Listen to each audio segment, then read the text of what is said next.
You will often hear people say our technology is changing and evolving more and more every day. Sure, that is true, but why do we care? There could be many answers to why we care, but I think the most important is the opportunity for us to evolve our digital literacy. For some, this idea could be exciting, while for others, it could be overwhelming. Regardless, we live in a world that is immersed in technology, and to survive, you must stay up to date. As Bayham says, new medias are constantly developing, new populations are taking up these tools, and new users are emerging. To be digitally literate, you must have the knowledge, skills, and behaviors to use a broad range of digital devices. But most people already know how to use such devices like smartphones, tablets, laptops, and PCs. What they do not know is the device's potential. Through my phone diary assignment, I learned that although my iPhone can do millions of things, I limited myself to 5 or 6 different things constantly, evidently not using it to its full potential. If we broaden our understanding of the device's potential, this is when we can truly learn what it means to be digitally literate. Though there are a lot of different sites and apps in the world today, some are more useful in the growth and development of our literacy. Applications like Feedly, Zite, and Pocket gave me more of an understanding about the way they can each work together and the way they each stand independently to enhance communication. Jenkins says, through these various forms of participatory culture, young people are acquiring skills that will serve them well in the future. Zite and Pocket cordially work together to gather information based off your likes and interests. These can then be put into the Twitter world in many different ways.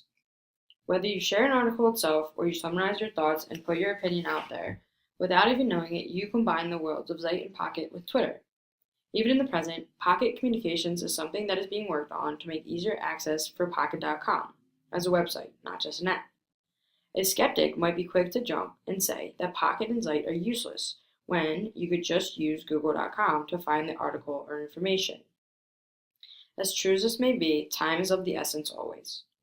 If I Google Philadelphia Eagles, not only do I get a lot of results, but I also get everything from tickets to schedules to Twitter to NFL.com and ESPN.com.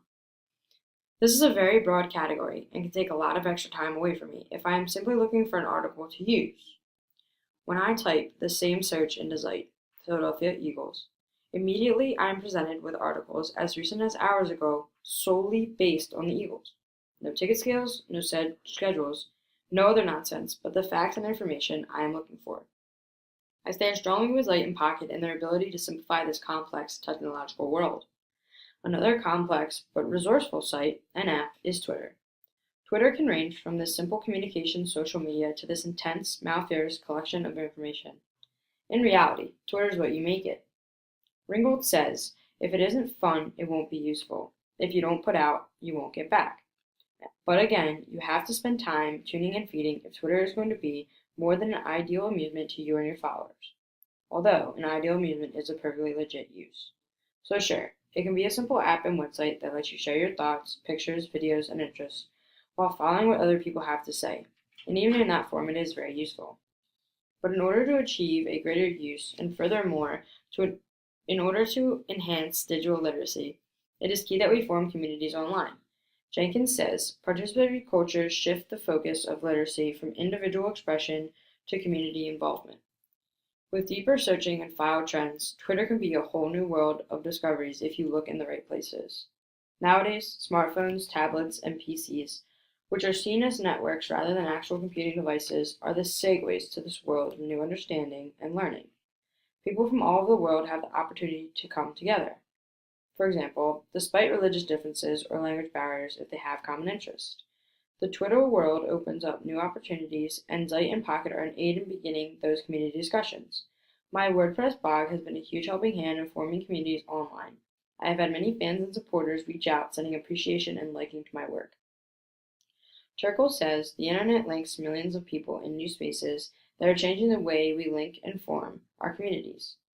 The small community we have formed within our classroom is another example. Not only do we connect with discussion in the classroom, but we also carry that outside and online. Using our specific hashtag, we are able to stay in touch with each other, and Twitter makes it easier to see all those messages in one place. Even when we linked up on the Google Doc this year, it shined a light on how advanced our world is. Thus brings the idea that our technology is changing and evolving more and more every day. Even when it seems stagnant, we are remixing and reworking what we already have. So again, we ask, why do we care? Why is being digitally literate more important for current and future communicators? Postman says, through the computer, the heralds say, we will make education better, religion better, politics better, our minds better, best of all, ourselves better. Truly, people could argue that computers lead to more bad than good, for example, bullying and such. But I believe a difference can be made if we devote ourselves to developing our literacy. If we are smarter with our devices and we focus on using them to their full potential, we will accomplish better education and minds, maybe even religion and politics. Even when our advances slow down, people step up with new ideas like remixing, taking the old and adding new flavor. We create and recreate constantly. If you stop and watch, you will get dragged back further and further, losing the technological touch. But if you keep moving and stay up to date, you will always be advancing with the world, and you could be the next big creator. Digital literacy can be useful from the small classroom project to the most important board meeting. This is why it is so important. If we are not at our full potential and are not using our applications and medias at their full potential, then why use them at all? With the chance to make a difference, we must step up and take the challenge. With such small devices, we hold all the power if we operate correctly. No one knows what will come next, and that is the most exciting part. Our technological fate is in the world's hands, and we have to be ready. In a world run by technology, the safest bet is to be most literate you can be.